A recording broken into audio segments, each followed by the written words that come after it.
Hello friends, welcome to market ముచ్చట్లు. ఈరోజు మనం ఈ వీడియోలో స్టాక్ మార్కెట్లో సపోర్ట్ అంటే ఏంటి, రెసిస్టెన్స్ అంటే ఏంటి, అసలు ఒక పర్టికులర్ ప్రైస్ని, లెవెల్ని లేదా ఒక జోన్ని సపోర్ట్ అని ఎందుకు అంటాము, రెసిస్టెన్స్ అని ఎందుకు అంటాము, దీన్ని మనం ఎలా డ్రా చేస్తాము, సపోర్ట్ అండ్ రెసిస్టెన్స్ దగ్గర అసలు ఏం జరుగుతుంది, ఈ కాన్సెప్ట్ ఏంటి, ఇవన్నీ మనం ఈ వీడియోలో డిస్కస్ చేస్తాం. సపోర్ట్ అంటే ఏంటి?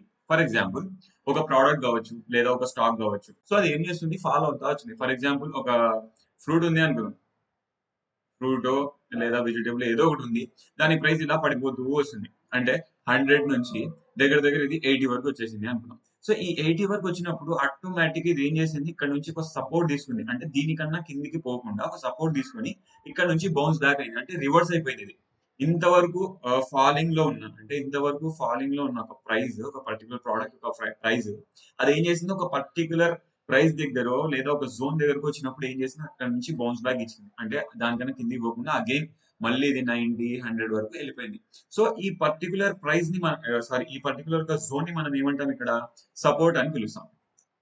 ఓకేనా? సింపుల్ గా చెప్పుకుంటే బయ్యర్స్ గ్రేటర్ దాన్ సెల్లర్స్ ఉంటారు. అంటే ఒక ప్రోడక్ట్ ని కొనాలి అనుకున్న వాళ్ళు అమ్మాలి అనుకున్న వాళ్ళకంటే ఎక్కువ ఉంటారు. ఆ ప్రైస్ ని లేదా ఆ జోన్ ని మనం ఏమంటాం, ఇక్కడ సపోర్ట్ అని పిలుస్తాం. దీన్ని ఒక ప్రాక్టికల్ ఎగ్జాంపుల్ మనం తీసుకుందాం. ఒక షాప్ అతను ఉన్నాడు, అని పేరు రాముడు మంచి బాలుడు ఏం చేశాడు, ఒక షాప్ పెట్టాడు. ఆడు ఒక షాప్ పెట్టాడు. ఏంటి, రాము షాప్ పెట్టుకున్నాడు. ఏం షాప్ పెట్టాడు, ఒక ఫ్రూట్ షాప్ పెట్టాడు. డ్రాగన్ ఫ్రూట్స్ అమ్ముతున్నాడు అనుకుందాం. ఎగ్జాంపుల్ అంతే, డ్రాగన్ ఫ్రూట్స్ అమ్ముతున్నాడు. ఓకేనా? వీని దగ్గర ఎన్ని ఉన్నాయి, ఒక 10 డ్రాగన్ ఫ్రూట్స్ ఉన్నాయి. ఒక్కొక్కటి 100 రూపీస్ కి అమ్మాలని కూర్చున్నాడు వీడు. ఓకేనా? ఫస్ట్ బయ్యర్ వచ్చాడు. ఒక బయ్యర్, వీని పేరు ఏమై అర్జున్ అనుకుందాం.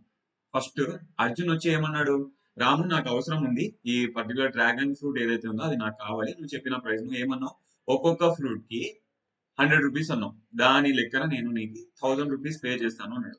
అప్పుడు రాము ఏం చేస్తాడు, ఓకే నేను అమ్మాలనుకున్న ప్రైస్ నువ్వు ఇస్తా అంటే నేను అమ్మేస్తాను అని ఓకే చూస్తా ఉన్నాడు. అప్పుడే ఇంకో యూజర్, ఐ మీన్ ఇంకో బయర్ వచ్చారు అనమాట. వాని పేరేంటి, ఆ సమాధ్ అనుకున్నాం. వీని పేరు సమత్. వీడొచ్చాడు. వీడొచ్చి వీనికి అవసరం ఎక్కువ ఉంది. అంటే ఆ డిజైర్ అనేది ఆ పర్టికులర్ డ్రాగన్ ఫ్రూట్ వీనికి అవసరం ఉంది కాబట్టి వీడు ఏం చేశాడు చూసాడు. అర్జున్ ఏమన్నాడు రాముతో, 100 రూపీస్ ఒకటి చొప్పున 1000 రూపీస్ ఇస్తా అంటే వీడు ఏం చేశాడు, వీనికి అవసరం ఉంది. అంటే వీడికి పెళ్ళయింది. వీని పెళ్ళాం ఏం చెప్పింది, వైఫ్, అరే ఈ సమత్ వచ్చేటప్పుడు డ్రాగన్ ఫ్రూట్స్ తీసుకురా అని. అక్కడ తీసుకుపోలేదు అనుకో, వీనికి తెలుసు ఆడ ఏం జరుగుతుందో వీనికి తెలుసు కాబట్టి వీడేమన్నాడు, ఆ తలనొప్పి నాకు వద్దురా బై, ఒక 10 రూపీస్ ఎక్స్ట్రా పోని. అంటే ఆ ప్రోడక్ట్ కి బేస్ ప్రైస్ నుంచి అన్న ఒక 10 రూపీస్ ఎక్స్ట్రా కొని నేను ఇచ్చేసైనా తీసుకెళ్తా అని డిసైడ్ అయిపోయాడు. వీడు ఏం చెప్పాడు, సమాధి రాముతో వచ్చి ఏం చెప్పాడు, రాము నువ్వు 100 రూపీస్ కి అమ్ముతున్నావు అంటున్నావు కదా ఒక్కొక్క పీస్, నేను ఏం చేస్తా, నీకు 110 ఇస్తా, ఒక్కొక్క దానికి 110 రూపీస్ ఇస్తా. ఆ చొప్పున 1100 రూపీస్ నేను పే చేస్తాను. అంటే బేస్ ప్రైస్ ఏమైంది ఇక్కడ, బేస్ ప్రైస్ కన్నా అంటే 100 రూపీస్ ఉన్న బేస్ ప్రైస్ 10% ఎక్స్ట్రా పెంచేసాడు. ఎవరు, సమద్ వచ్చి. ఎందుకంటే తనకు అవసరం ఎక్కువ ఉంది. ఈ అర్జున్ కన్నా, అర్జున్ ఏమనుకున్నాడు, జనరల్ గా ఇంటికి తీసుకోవాలి ఫ్రూట్స్ అని తీసుకోవాలి, 100 రూపీస్ కన్నా ఎక్కువ పే చేయని నిలబడ్డాడు. వానికన్నా ఎక్స్ట్రా అంటే డిజైర్ ఎక్కువ ఉంది, అంటే అవసరం ఎక్కువ ఉంది సమత్కి. ఏం చేశాడు, 10% ఎక్స్ట్రా ఇస్తా అన్నాడు. అంటే 110 ఒక్కొక్క దానికి 110 ఇస్తా అని చెప్పాడు. అప్పుడు యాజ్ యూజువల్ ఎవరైనా సరే సెల్లర్ ఏం చేస్తాడు, తన ప్రోడక్ట్ కి ఎక్కువ ప్రైస్ ఇవ్వక ఎవరు ఎక్కువ ఇస్తే వాళ్ళకే అమ్ముతాడు. ఓకేనా? ఇప్పుడు సమాధి ఏమన్నాడు, 1100 ఇస్తా అన్నాడు. సరే, మళ్ళీ ఇంకో యూజర్ వచ్చి, ఐ మీన్ ఇంకో బయర్ వచ్చాడు. ఏమన్నాడు, సపోజ్ నేను వచ్చా, నేను ఏం చేస్తున్నా, హాస్పిటల్కి పోతున్నా. నా అవసరం ఏంటి, ఆ ప్రోడక్ట్ నాకేం అవసరం అంటే నా హాస్పిటల్ పోతున్నా. అక్కడ ఉన్న పేషెంట్ ఎవరైతే ఉన్నారో వాళ్ళు డ్రాగన్ ఫ్రూట్ తింటే మంచిది అని నాకు తెలుసు. సో నేను ఏం చేస్తా, చూస్తున్నా ఈ ఇక్కడ జరుగుతున్న మొత్తం తతంగం అంతా నేను చూస్తున్నా. నేనేం చేశా, అరే నాకు ఈ ఫ్రూట్ కావాలంటే నేను ఖచ్చితంగా వీనికి ఎక్స్ట్రా ప్రైజెస్ ఇస్తాడని నేనేం చేశా, రాముతో వచ్చి, రాము నువ్వు 100 రూపీస్ కి అమ్మాలనుకున్నావు, సమర్ 110 అన్నాడు. నేనేం చేస్తా అంటే ఒక్కొక్క పీస్ కి 130 రూపీస్ ఇస్తా. అంటే నువ్వు అనుకున్న ప్రైస్ కన్నా 30 రూపీస్ ఎక్స్ట్రా ఇస్తా అన్నాడు. అంటే టోటల్ గా 1300 రూపీస్ నేను పే చేస్తా అని చెప్పేశారు రాముతో. రాము ఏం చేశాడు, ఏ సెల్లర్ అయినా నువ్వైనా నేనైనా ఏం చేస్తాం, మనం షాప్ పెట్టినామంటే మన ప్రోడక్ట్ అమ్మేసి దాని ద్వారా నేను ప్రాఫిట్ చేయాలి అని కూర్చున్నాం. ఎవడైనా ఏం చేస్తాడు, యాజ్ యూజువల్ గా ఎవరు ఎక్కువ ఇస్తే వాళ్ళకి ఆ ప్రోడక్ట్ ని ఇచ్చేస్తాడు. ఏం చేస్తాడు రాము, 100 రూపీస్ కి అమ్మాలనుకున్న డ్రాగన్ ఫ్రూట్ ఒక్కొక్కటి 130కి అమ్మేశాడు. ఇక్కడ ఏం జరిగిందో మీరు ఒకసారి బాగా ఆలోచించండి. బేస్ ప్రైస్ అంటే రాము ఆ పర్టికులర్ ఫ్రూట్ యొక్క క్వాలిటీ పెంచలేదు, క్వాలిటీ పెంచలేదు, క్వాంటిటీ పెంచలేదు, సరే ప్లేస్ పెంచలేదు. బట్ ఆ బేస్ ప్రైస్ నుంచి, బేస్ ప్రైస్ ఉన్న 100 బేస్ ప్రైస్ నుంచి అది ఏం చేసింది, ఫస్ట్ 110 వచ్చింది.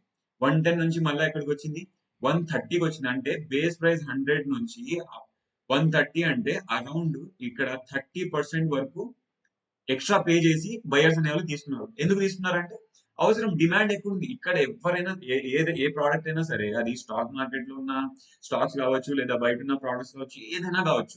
డిమాండ్ అండ్ సప్లైని బేస్ చేసుకొని దానికి ప్రైస్ అనేది డిసైడ్ అవుతుంది. అది ప్రైస్ అప్ కి వెళ్తుందా అంటే ప్రైస్ పెరుగుతుందా తగ్గుతుందా అనేది డిమాండ్ అండ్ సప్లై మీదనే బేస్ అయి ఉంటుంది. సింపుల్ మనం ఏం చేసాం ఇక్కడ ఏం లే సెల్లర్స్ ఒకడే ఉన్నాడు. బయర్స్ అనే వాళ్ళు ఎక్కువ ఉన్నారు. బయర్స్ కి అవసరం ఎక్కువ ఉంది కాబట్టి వాళ్ళు ఏం చేశారు వాళ్ళ మధ్యన ఉన్న కాంపిటీషన్ తో ఆ పర్టికులర్ డ్రాగన్ ఫ్రూట్ యొక్క ప్రైస్ ని పెంచేశారు. దీన్ని మనం సపోర్ట్ అంటే మార్కెట్ లో దీన్ని ఎలా తీసుకోవాలి ఇప్పుడు చెప్తాను చూడండి. ఫర్ ఎగ్జాంపుల్ ఒక స్టాక్ ఉంది. ఒక స్టాక్ ఏం చేస్తుంది ఇక్కడ ఒక బేస్ ప్రైస్ అనుకున్నాం ఇది ఒక 1000 రూపీస్ అనుకున్నాం. స్టాక్ ఏం చేస్తుంది ఇక్కడ నుంచి మెల్లిగా ఇట్లా వచ్చింది ఇక్కడ ట్రావెల్ చేస్తా అరౌండ్ 1000 వరకు వచ్చింది. అరౌండ్ 1000 వరకు వచ్చినప్పుడు ఇక్కడ బయ్యర్స్ అనే వాళ్ళు కూర్చున్నారు.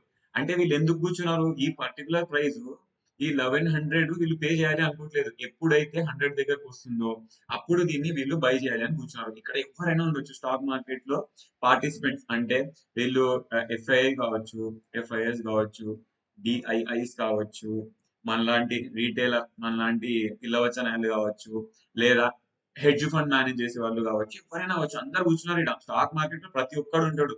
హైయెస్ట్ సైంటిఫిక్ గా యూజ్ చేసే వాళ్ళు ఉంటారు. ఏ నాలెడ్జ్ లేకుండా పెట్టేటోళ్ళు ఉంటారు. మనలాంటి ఏదో చిన్న చిన్నగా ఈ ఎఫ్ఐఎస్ ని ఫాలో చేసుకుంటూ చిన్న చిన్న ప్రాఫిట్ తీసుకునే మనలాంటి వాళ్ళు కూడా ఉంటారు. వీళ్ళందరూ ఇక్కడ వెయిట్ చేస్తున్నారు అనమాట. ఎప్పుడైతే ప్రైస్ ఈ పర్టికులర్ స్టాక్ యొక్క ప్రైస్ 100 కి వచ్చిందో అరౌండ్ 100 కి వచ్చిందో వీళ్ళందరూ ఏం చేశారు అగ్రెసివ్ బయింగ్ స్టార్ట్ చేశారు. అగ్రెసివ్ బయింగ్ అనేది స్టార్ట్ చేశారు. అంటే వీళ్ళ ప్రకారంగా ఈ పర్టికులర్ స్టాక్ తక్కువ ప్రైస్ కి దొరుకుతుంది అని వీళ్ళు అనుకున్నారు. సో వీళ్ళు ఏం చేశారు అగ్రెసివ్ బయింగ్ స్టార్ట్ చేసేస్తేనే ఇక్కడ నుంచి ఏం చేసింది సపోర్ట్ తీసుకొని ఈ పర్టికులర్ ప్రైస్ ఇట్లా మూవ్ అయిపోయింది మళ్ళీ పైకి. సో ఇప్పుడు రెసిస్టెన్స్ గురించి మాట్లాడాలి. ఫర్ ఎగ్జాంపుల్ ఇక్కడ నుంచి ఒక స్టాక్ ప్రైస్ పెరిగింది. ఇది 100 అనుకుందాం. 100 నుంచి ఒక స్టాక్ ప్రైస్ ఇలా పెరిగి ఇక్కడ వరకు వచ్చింది. అంటే 100 నుంచి ఒక 200 వరకు వచ్చింది అనుకుందాం. ఓకేనా? 200 నుంచి వచ్చినప్పుడు ఇక్కడ ఒక జోన్ ఉంది. నేను చెప్పినట్టు ప్రతి ఒక్కడు ఈడ ఉంటాడు. ఆడు ఎఫ్ఐఎస్, డిఐఎస్, రిటైలర్, పిల్లవచ్చనాలు, ఆలనాలు అందరు ఈడనే కూర్చుంటారు. నాలెడ్జ్ ఉన్నోళ్ళు ఉండొచ్చు, నాలెడ్జ్ కానోళ్ళు ఉండొచ్చు.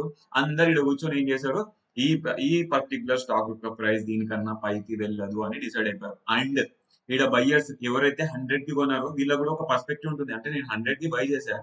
సో ఇక్కడ వీళ్ళు ప్రాఫిట్ బుకింగ్ చేయడానికి వీళ్ళు కూడా రెడీ ఉంటారు. ఏం చేస్తారు ఇక్కడ ఈ ప్రైస్ ఇక్కడికి వచ్చేస్తేనే అగ్రెసివ్ సెల్లింగ్ అనేది స్టార్ట్ అయిపోయింది. అగ్రెసివ్ సెల్లింగ్ అనేది స్టార్ట్ అయిపోతే నేను ఏం చేసింది ఇక్కడ నుంచి రెసిస్టెన్స్ ఫేస్ చేసి పర్టికులర్ స్టాక్ ఇక్కడ నుంచి మళ్ళీ డౌన్ సైడ్ కి ట్రావెల్ అయిపోయింది. సో మనం దీన్ని ఏమంటాం ఇక్కడ రెసిస్టెన్స్ అని పిలుస్తాం. రెసిస్టెన్స్ అంటే ఏంటి sellers greater than buyers.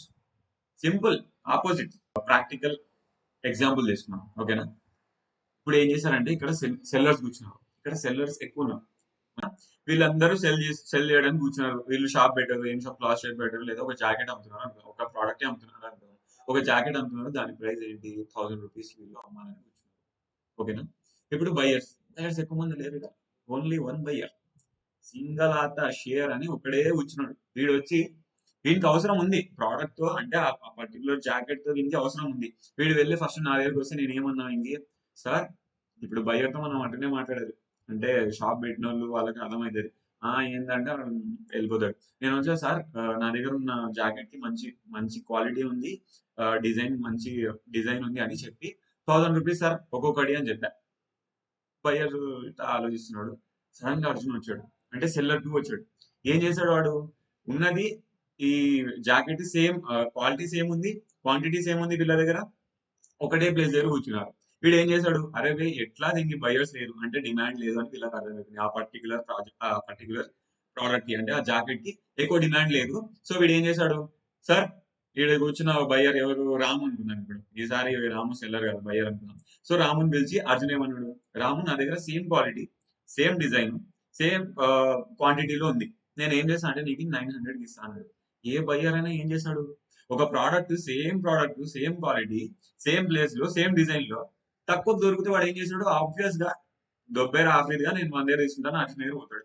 Arjun ఏం చేశాడు 900 కి ఇస్తా అన్నాడు కాబట్టి. సో సడన్ గా సమద్ వచ్చాడు. దూకుంటాడా ఇప్పుడు? Same quality, same quantity, same place లో కూర్చొని ఉన్నాడు. వానికి కూడా తెలుసు ఇంకా బయ్యర్స్ లేరు బాబాయ్, ఈ జాకెట్ అమ్మేసి కనీసం ఆ డబ్బులు వస్తే నేను వేరే స్టాక్ తెచ్చుకోవచ్చు, అంటే వేరే డిజైన్ తీసుకొని అమ్ముకోవచ్చు అని వీడు ఏం చేశాడు, నాకు ఎక్కువ ప్రాఫిట్ అవసరం లేదు దీనిలో, జస్ట్ నాకు చిన్న ప్రాఫిట్ వచ్చినా చాలని తీసుకున్న ప్రాసెస్ కొంచెం ప్రాఫిట్ పెట్టి వీడు ఏం చేశాడు, 750కి నేను ఇచ్చేస్తాను ఇది. రాముని పిలిచి ఏమన్నాడు, 750కి వాడు ఎన్ని ఇస్తా అన్నాడు, అంటే మన దగ్గర ఉన్న క్వాంటిటీ ఎంత ఉందో, క్వాలిటీ ఏముందో, డిజైన్ ఏందో same as it is product నీకు ఇచ్చేస్తా అంటే రాము ఏం చేశాడు, గెంతులాడుకుంటా పోయి సమ దగ్గర పోయి తీసుకుంటాడు. ఆబ్వియస్ ఎవరైనా తీసుకుంటారు, ఎందుకంటే బేస్ ప్రైస్ నుంచి, అంటే యాక్చువల్ గా బయ్యర్ ఏమనుకున్నాడు, ఇక్కడ మీకు అర్థం అవ్వాల్సింది బేస్ ప్రైస్. బేస్ ప్రైస్ ఒక జాకెట్ స్పెల్లింగ్ ఏంటబ్బా, JACKT నా, ఓకే ఏదైనా తప్పు ఉంటే క్షమించేసేయండి. సరే, ఒక బేస్ ప్రైస్ 1000 రూపీస్ ఉన్న ఒక జాకెట్ ని తీసుకోవాలని రాము వచ్చాడు. రాముకి తను ఏం చేయకుండా, అంటే తను బార్గెన్ చేయకుండానే ఏమైంది, బేస్ ప్రైస్ నుంచి సెకండ్ సెల్లర్ ఏం చెప్పాడు 900 అంటే ఆటోమేటిక్ గా -10% కన్నా తక్కువలో దొరికింది.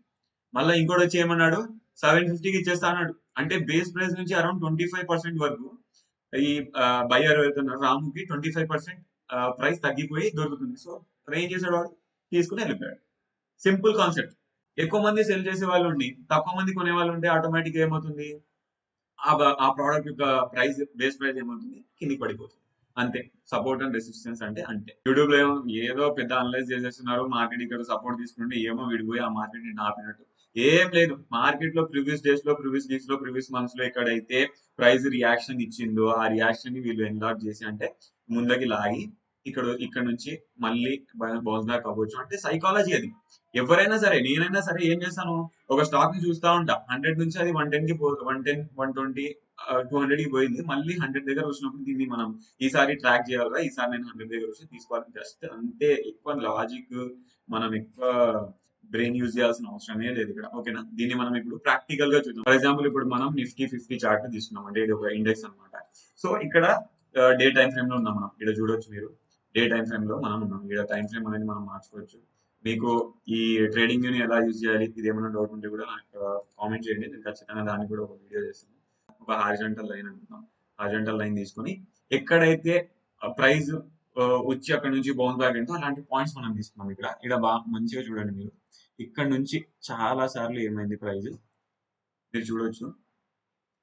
ఇక్కడ నుంచి ప్రైస్ ఏమవుతుంది, రిపీటెడ్ గా ఏమవుతుంది ప్రైస్, ఇక్కడ ఫస్ట్ ఇక్కడ చూడండి మీరు, ఫస్ట్ ఏం చేసింది ప్రైస్, ఇక్కడ నుంచి ట్రావెల్ చేసుకుంటూ వచ్చింది, ట్రావెల్ చేస్తా ఇక్కడ వచ్చింది. ఇక్కడ వచ్చినాక ఏమైంది, ఈ పర్టికులర్ పాయింట్ దగ్గర వచ్చినప్పుడు, అంటే 21,800 దగ్గరకు వచ్చినప్పుడు ఇక్కడ బయ్యర్స్ అనేవాళ్ళు అక్యుములేట్ అయ్యారు, అంటే బయ్యర్స్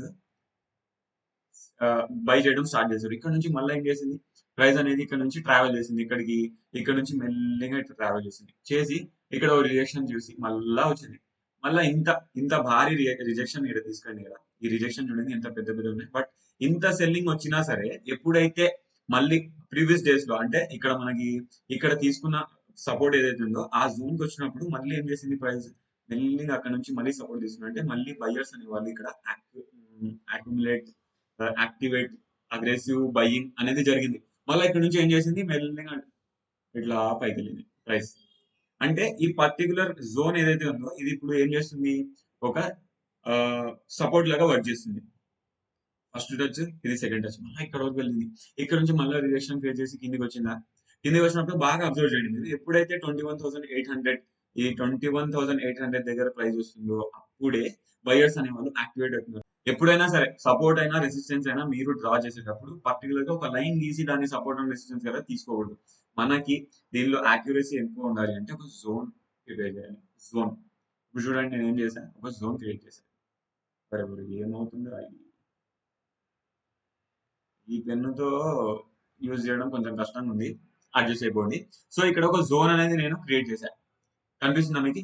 ఈ జోన్ దగ్గర వచ్చిన ప్రతిసారి మార్కెట్ ఏం చేస్తుంది, అక్కడ నుంచి ఆటోమేటిక్ గా బయర్స్ అనే వాళ్ళు యాక్టివేట్ అవుతున్నారు. అదో ఇక్కడ చూడండి 1, 2, 3, 4, 5, 6 అగైన్ ఇక్కడ చూడొచ్చు, మీరు చూడొచ్చు ఏమవుతుంది ఇక్కడ 21,800 దగ్గర వచ్చినప్పుడు ఆటోమేటిక్ గా సపోర్ట్ తీసుకుని మార్కెట్ పైకి వెళ్తుంది. సో ఇప్పుడు మనం రెసిస్టెన్స్ గురించి మాట్లాడదాం. రెసిస్టెన్స్ అంటే ప్రాక్టికల్ గా చార్ట్ లో రెసిస్టెన్స్ ఎలా చూడాలి, ఎలా డ్రా చేసుకోవాలి అది చూద్దాం. మారుతి సుజుకి స్టాక్ మనం తీసుకున్నాం. ఇక్కడ మనం చూస్తే జస్ట్ మీరు ఓవర్ వ్యూ చూస్తేనే మీకు ఏం అర్థమవుతుంది, ఇక్కడ ఒక రెసిస్టెన్స్ పాయింట్ ఉంది. బాగా అబ్జర్వ్ చేస్తే ఏం చేస్తుంది, ఇక్కడ ప్రైస్ ప్రతిసారి ఇక్కడికి వచ్చిన ప్రతిసారి ఏమవుతుందో చూద్దాం. ఫస్ట్ ప్రైస్ ఏం చేసింది, ఇక్కడ నుంచి ట్రావెల్ చేసుకుంటా ఇటు వచ్చింది. ఇటు వచ్చినాక ఇక్కడ సడన్ గా అగ్రెసివ్ సెల్లింగ్ స్టార్ట్ చేసేసారు సెల్లర్స్ అనేవాళ్ళు, లేదా ఇక్కడ బై చేసిన వాళ్ళు. ఇక్కడ బై చేసిన వాళ్ళు ఏం చేస్తారు, ప్రాఫిట్ బుకింగ్స్ ఇక్కడ స్టార్ట్ చేశారు. ఏమైంది, ఇక్కడ నుంచి first rejection, second rejection, third rejection, ఇక్కడ ఫోర్త్ రిజెక్షన్, మళ్ళీ ఇక్కడ నుంచి పైకి మళ్ళీ రిజెక్షన్ అయ్యి మళ్ళీ కిందికి వచ్చింది. మళ్ళీ ఇక్కడ చూడండి, ఇది ఇక్కడ నుంచి ఇది బ్రేక్ చేసేసింది. మనం అది సపోర్ట్ అండ్ రెసిస్టెన్స్ బ్రేక్అవుట్ అవన్నీ మనం తర్వాత డిస్కస్ చేద్దాం. ఈ video just support and resistance ఏంటో చూద్దాం. ఎప్పుడైతే సపోర్ట్ అండ్ రెసిస్టెన్స్ మీరు డ్రా చేస్తారో లైన్ ని డ్రా చేయకూడదు. మనం డ్రా చేయాల్సింది ఒక జోన్ ని.